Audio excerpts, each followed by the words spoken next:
दोस्तों, आज की कहानी पंजाब स्टेट की है। आज की कहानी जलंधर शहर की है। कई बार रिश्ते कुछ ऐसे उलझ कर रह जाते हैं और कई बार कहानियाँ कुछ इतनी ज़्यादा उलझती हैं कि उनको सुलझाने में बहुत समय लग जाता है और पुलिस को आड़ी चोटी का जोर लगाना पड़ जाता है। लेकिन जब कहानी पर से पर्दाफाश होता है तो कहानी का जो रूप सामने आता है वो बेहद ही दिल दहला देने वाला होता है। आज की कहानी भी कुछ ऐसी ही। आज की कहानी भी दिल दहला देने वाली है, तो कहानी में लास्ट तक बने रहें। लेकिन उससे पहले नमस्कार दोस्तों, मैं एडवोकेट आरडी आपका चैनल पर स्वागत करती हूं और उम्मीद करती हूं कि आप सब लोग स्वस्थ होंगे, सुरक्षित होंगे। दोस्तों, अगर आप अपने इस परिवार में नए हैं या अभी तक आपने चैनल को सब्सक्राइब नहीं किया है तो सबसे पहले आप चैनल को सब्सक्राइब कर लीजिए और इसके साथ ही बेल आइकन जरूर प्रेस करें फर्दर नोटिफिकेशन के लिए। और इसके साथ ही कहानी में लास्ट तक बने रहें और कहानी के बारे में आपकी क्या राय है कमेंट करके ज़रूर बताएं। तो चले दोस्तों, अब आपका टाइम नहीं लेते हैं और जानते हैं कि आज की जलंधर शहर की कहानी क्या है। परमिंदर कौर जलंधर के पृथ्वी नगर के मकान नंबर NA 28 में रहती थी। उसके पति इकबाल सिंह दुबई के बहरीन में रहते थे और वहाँ वह किसी विदेशी कंपनी में नौकरी करते थे। उनकी 2 बेटियाँ थीं। बड़ी 30 वर्षीय कमलप्रीत कौर और छोटी 26 वर्षीय रंजीत कौर। बड़ी बेटी कमलप्रीत कौर की शादी उसने सन 2001 में न्यू बलदेव नगर के मकान नंबर 197 में रहने वाले सुरजीत सिंह के सबसे छोटे बेटे गुरमीत सिंह से कर दी थी। रंजीत कौर की अभी शादी नहीं हुई थी और वह जलंधर के पटेल अस्पताल में स्टाफ नर्स थी और माँ के साथ ही रहती थी। कमलप्रीत कौर के पति की मौत हो चुकी थी और वह अपनी 2 बेटियों 12 वर्षीय खुशप्रीत कौर और 10 वर्षीय राजवीर कौर के साथ ससुराल में रहती थी। 4 मार्च 2014 की दोपहर को 2 बजे कमलप्रीत कौर अपनी मैरून कलर की एक्टिवा स्कूटर से गई तो लौटकर नहीं आई और जब इस बात की जानकारी परमिंदर को हुई तो उसने बेटी को फ़ोन किया। कमलप्रीत के पास 2 फ़ोन थे और दोनों ही फ़ोनों की घंटी बज रही थी, लेकिन फ़ोन कोई भी नहीं उठा रहा था और इसके बाद रात को दोनों फ़ोन बंद हो गए। अगले दिन सवेरा होते ही परविंदर कौर बेटी की तलाश में निकल पड़ी। उसने नाते रिश्तेदारों जान पहचान वालों के यहाँ ही नहीं हर उन संभावित जगहों पर बेटी को तलाशा जहाँ उसके मिलने की संभावना थी, लेकिन कमलप्रीत का कहीं पता नहीं चला। कमलप्रीत का कहीं पता न चलने पर परविंदर कौर ने जलंधर के थाना डिवीज़न नंबर 8 में उसकी गुमशुदगी दर्ज करा दी। कमलप्रीत के ढूंढने की जिम्मेदारी ड्यूटी पर तैनात ASI अजमेर सिंह को सौंपी गई। वह 4-5 अप्रैल 2014 के मध्यरात्रि की बात है। ASI अजमेर सिंह ने लापता कमलप्रीत कौर का हुलिया और उसकी स्कूटी का नंबर वायरलेस द्वारा प्रसारित करवा दिया। इसके अलावा जिले के सभी थानों को सूचना देकर कमलप्रीत कौर की तलाश में मदद मांगी। अगले दिन मुखबिरों को भी कमलप्रीत कौर के फ़ोटो देकर उसके बारे में पता लगाने को कहा गया, लेकिन इस सब का कोई नतीजा नहीं निकला, क्योंकि बीती रात से ही कमलप्रीत के दोनों फ़ोन बंद थे और इसीलिए ASI अजमेर सिंह ने कमलप्रीत के दोनों फ़ोन के नंबर एक सिपाही को देकर ड्यूटी लगा दी कि वह लगातार दोनों नंबर पर फ़ोन करता रहे। उस सिपाही की मेहनत रंग लाई और शाम को कमलप्रीत के एक फ़ोन की घंटी बज उठी। उसने यह बात ASI अजमेर सिंह को बताई तो उन्होंने अपने मोबाइल से कमलप्रीत के उस नंबर पर फ़ोन मिला दिया तो इस बार फ़ोन रिसीव कर लिया गया। फ़ोन रिसीव करने वाले का नाम सुरेंद्र था और उससे कमलप्रीत कौर के बारे में पूछा गया तो उसने कहा, मैं किसी कमलप्रीत कौर को नहीं जानता, यह फ़ोन भी मेरा नहीं है। मैं बस से जलंधर से फगवाड़ा जा रहा था तो बस में सीट के नीचे मुझे यह फ़ोन मिला। कमलप्रीत का फ़ोन लावारिस हालत में बस में मिला था। यह बात ASI अजमेर सिंह को समझ में नहीं आई। अपना परिचय देते हुए उन्होंने सुरेंद्र को फ़ोन के साथ थाने बुला लिया। थाने आकर भी सुरेंद्र ने वही सब बताया जो उसने फ़ोन पर बताया था। अजमेर सिंह ने सुरेंद्र से फ़ोन लेकर जमा कर लिया और पूछताछ में उन्हें लगा कि सुरेंद्र सच बोल रहा है तो उन्होंने उसे जाने दिया। शाम को सारी बातें अजमेर सिंह ने थाना प्रभारी इंस्पेक्टर विमल कांत को बताई तो उन्होंने उनकी मदद के लिए उनके नेतृत्व में एक टीम बना दी और यह पुलिस टीम लगातार 2 दिनों तक कमलप्रीत कौर की तलाश करती रही, लेकिन कहीं से भी कोई सुराग नहीं मिला। 6 मार्च को कमलप्रीत की बहन रंजीत कौर ने थाना प्रभारी विमलकांत को फ़ोन करके बताया, सर मुझे संदेह है कि मेरी बहन कमलप्रीत कौर के गायब होने के पीछे उसके जेठ महेंद्र सिंह का हाथ है, क्योंकि वह मेरी बहन से दुश्मनी रखता था। मुझे पूरा विश्वास है कि उसी ने मेरी बहन को अगवा कर कहीं छिपा दिया है या फिर उसकी हत्या कर दी है।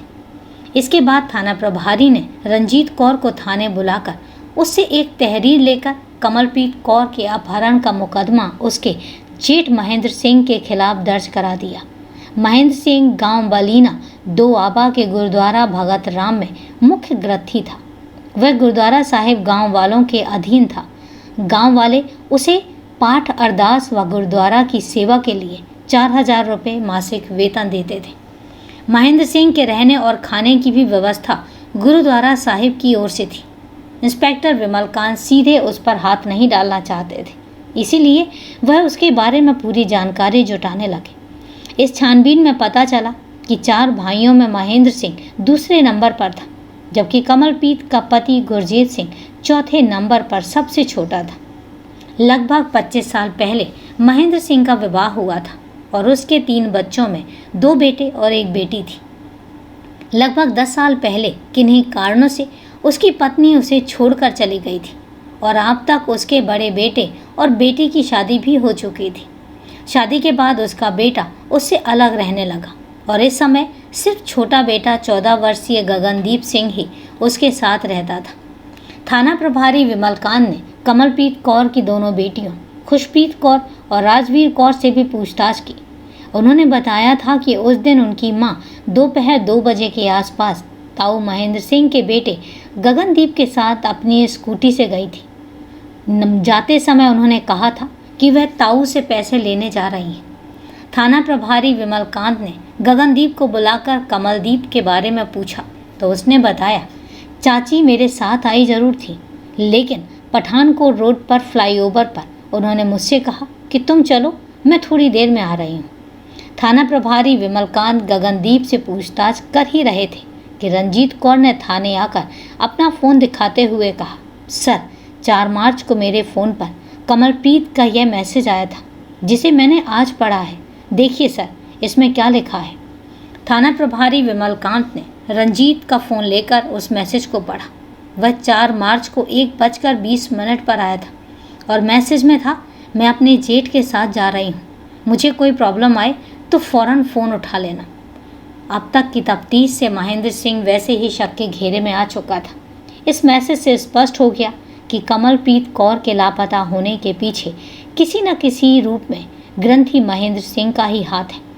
अब समय बेकार करना ठीक नहीं था, इसलिए थाना प्रभारी ने तुरंत उसके घर छापा मार दिया, लेकिन वह घर पर नहीं मिला। थाना प्रभारी ने महेंद्र सिंह के पीछे मुखबिरों को लगा दिया और इसके बाद उन्हीं की सूचना पर 7 मार्च को पठानकोट रोड चौक पर नाका लगाकर उसे गिरफ्तार कर लिया गया। थाने लाकर उससे पूछताछ शुरू हुई तो उसने जल्द ही स्वीकार कर लिया कि उसी ने कमलप्रीत की हत्या की है। लाश के बारे में पूछा गया तो उसने बताया कि कमलप्रीत की लाश को उसने गुरुद्वारा साहिब के सीवर में फेंक दिया है। महेंद्र के अपना अपराध स्वीकार कर लेने के बाद इंस्पेक्टर विमलकांत ने तुरंत इस बात की सूचना एडीसीपी नरेश डोगरा तथा एसीपी सतीश मल्होत्रा को दे दी। अधिकारियों की उपस्थिति में अभियुक्त ग्रंथी महेंद्र सिंह की निशानदेही पर गुरुद्वारा भगत राम के सीवर पाइप से मृतका कमलप्रीत कौर की लाश बरामद कर ली गई। लाश केवल अंदर के कपड़ों यानी 2 कपड़ों में और इससे लोगों को लगा कि हत्या से पहले मृतका के साथ दुष्कर्म किया होगा। इंस्पेक्टर विमलकांत ने लाश को पोस्टमार्टम के लिए सरकारी अस्पताल भिजवा दिया और थाने आकर कमलप्रीत के अपहरण के मुकदमे के साथ हत्या और लाश को खुर्द-बुर्द करने की धाराएं जोड़ दी। अगले दिन यानी 8 मार्च को जेएनआईसी सिमरन सिंह की अदालत में महेंद्र सिंह को पेश कर पूछताछ के लिए पुलिस रिमांड पर ले लिया गया। रिमांड के दौरान की गई पूछताछ में महेंद्र ने जो भी बताया वो कुछ इस प्रकार निकला। महेंद्र सिंह ने पुलिस को बताया था कि उनसे छोटे भाई की पत्नी कमलप्रीत की हत्या इसलिए की है क्योंकि उसने उसके भाई गुरमीत सिंह की हत्या की थी। उसके प्रिंस और सत्ती से अवैध संबंध थे और इसी वजह से उसने गुरमीत को जहर देकर मार दिया। महेंद्र सिंह के बताए अनुसार गुरमीत तंदुरुस्त और अच्छा खासा नौजवान था। उसे कोई बीमारी भी नहीं थी, इसलिए जिस दिन वह मरा था उस दिन उसे शक हो गया था कि उसके भाई गुरमीत की मौत स्वाभाविक तो नहीं थी, उसे साजिश रचकर मारा गया था। इसके बाद वह पता लगाने लगा। तब उसे पता चला कि गुरमीत की पत्नी कमलप्रीत के प्रिंस और सत्ती से अवैध संबंध है। इसके बाद महेंद्र सिंह कमलप्रीत पर नज़र रखने लगा। इसी साल जनवरी के दूसरे सप्ताह में एक रात उसने एक सपना देखा। सपने में गुरमीत ने आकर उससे कहा था कि उसे जहर देकर मारा गया था और यह काम कमलप्रीत ने अपने हाथों से किया था। बस इसी के बाद से अपने भाई की मौत का बदला लेने के लिए महेंद्र मौके की तलाश में लग गया। वह प्रिंस, सत्ती और कमलप्रीत की हत्या करके अपने भाई की मौत का बदला लेना चाहता था, लेकिन 3-3 हत्याएं करना उसके बस की बात नहीं थी। कमलप्रीत के मृतक पति गुरमीत सिंह की लामा पिंड चौक के पास राजा भाखड़ा ग्रुप के नाम से भाखड़ा पार्टी थी और वह शादी ब्याह एवं अन्य अवसरों पर गाना और भाखड़ा करता था। उसका यह काम बहुत बढ़िया भी चल रहा था। अपने इस काम से उसने खूब पैसा कमाया, जिसे उसने ब्याज पर उठा दिया था। 23 अक्टूबर को ज़्यादा शराब पीने की वजह से उसकी मौत हो गई। उसने जो पैसा उठा रखा था उसकी मौत के बाद तमाम लोगों ने वापस ही नहीं किया। गुरमीत का पैसा बहुत लोगों ने दबा रखा था, यह महेंद्र सिंह को पता था। कमलप्रीत की हत्या करने के कुछ दिनों पहले उसने कमलप्रीत को फ़ोन किया कि गुरमीत ने बुलारा गांव के एक आदमी को 1.5 लाख रुपए दे रखे थे। वह आदमी 3 किस्तों में वो रुपए लौटाना चाहता है। कमलप्रीत जेठ की बात पर विश्वास करके उस आदमी से मिलने को तैयार हो गई। तब महेंद्र ने रुपए दिलवाने के एवज में उससे 3,000 रुपये कमीशन के तौर पर मांगे। कमलप्रीत ने उसकी यह शर्त स्वीकार कर ली और उसके बाद महेंद्र ने बातचीत करने के लिए उसे गुरुद्वारा के अपने कमरे पर बुलाया। उस दिन बातचीत करके कमलप्रीत घर लौट गई।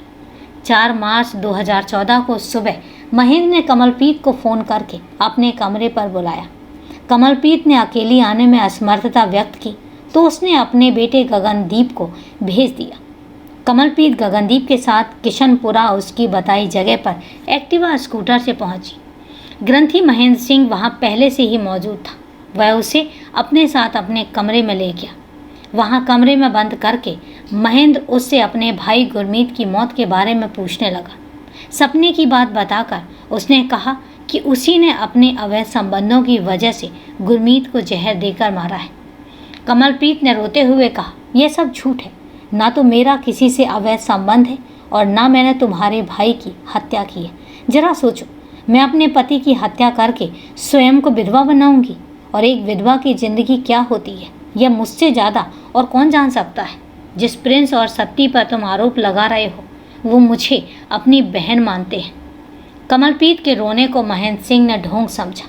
उसने उसे डांटते हुए जान से मारने की धमकी दी तो कमलप्रीत डर गई और पति की हत्या की बात स्वीकार कर ली और इसके बाद उसने एक कागज़ देकर गुरमीत को जहर देकर मारने की बात लिखने को कहा। कमलप्रीत ने सोचा लिख कर देने में वह उसका पीछा छोड़ देगा, इसलिए उसने लिख दिया, प्रिंस, सत्ती और मैंने गुरमीत को शराब में सल्फास की गोलियां मिलाकर पिला दी थी और जिससे उसकी मौत हो गई थी। दरअसल उस समय महेंद्र के सिर पर खून सवार था। उसकी आंखों में हैवानियत नाचती देखकर कमलप्रीत डर गई थी और उसने वह सब लिख दिया जो वह चाहता था। कमलप्रीत द्वारा लिखी बात पढ़कर महेंद्र की आंखों में खून उतर आया। उसने बेड पर बैठी कमलप्रीत का गला पकड़ा और पूरी ताकत से दबा दिया। कमलप्रीत बेड पर गिर पड़ी। वह जिंदा न रह सके, इसके लिए उसने उसके गले में पड़ी चुन्नी को लपेटकर पूरी ताकत से कस दिया और इसके बाद लाश को वहीं कमरे में बंद करके उसके दोनों फ़ोन लेकर वह रामा मंडी, जालंधर, अमृतसर रोड पर गया और लुधियाना जाने वाली बस की सीट के नीचे फ़ोन रखकर वापस आ गया। इसके बाद कमलप्रीत का स्कूटर ले जाकर उसने जालंधर कैंट के रेलवे स्टेशन की पार्किंग में खड़ा कर दिया। स्टेशन से लौटते लौटते रात के 8 बज चुके थे। अब उसे लाश को ठिकाने लगाना था और लाश को ठिकाने लगाने से पहले उसने कमलप्रीत की सलवार कमीज़ को कैंची से काटकर शरीर से अलग कर दिया। उन कपड़ों को जलाकर उसने उसकी राख को ले जाकर जेहला गांव के निकट गुरुद्वारे के पास खेतों में फेंक दिया ताकि कोई सबूत न रह सके। उसके कमरे पर आते आते गांव में सन्नाटा पसर चुका था। उसने कमलप्रीत की लाश उठाई और गुरुद्वारा में बने सीवर में डाल दिया और इस तरह से कमलप्रीत की हत्या करके उसने सारे सबूत मिटा दिए।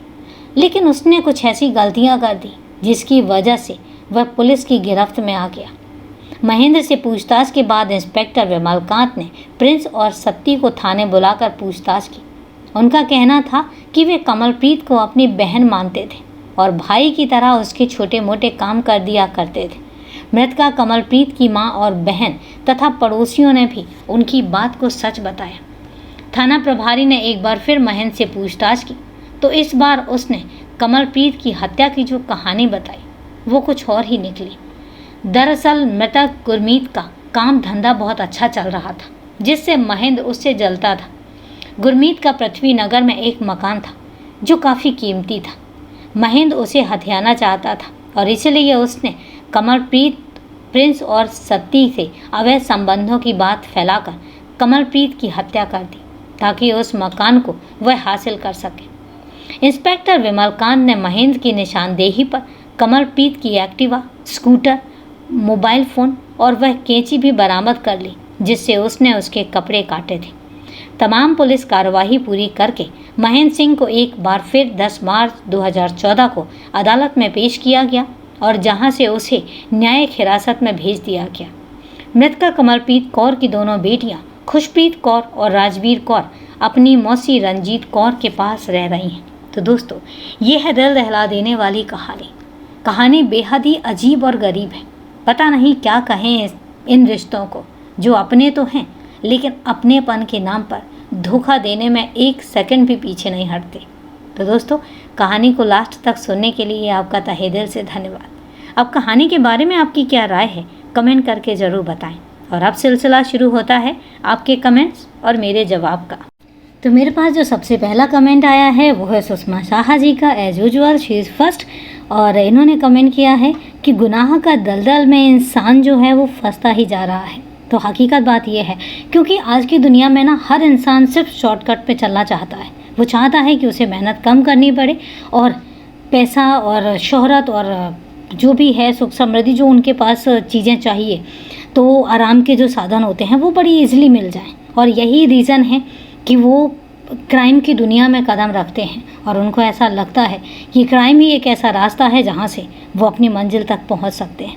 लेकिन वो ये भूल जाते हैं कि क्राइम नेवर पेस, क्रिमिनल कभी बच नहीं सकता और इसी शॉर्टकट करके वो फिर जेल में पहुँच जाते हैं।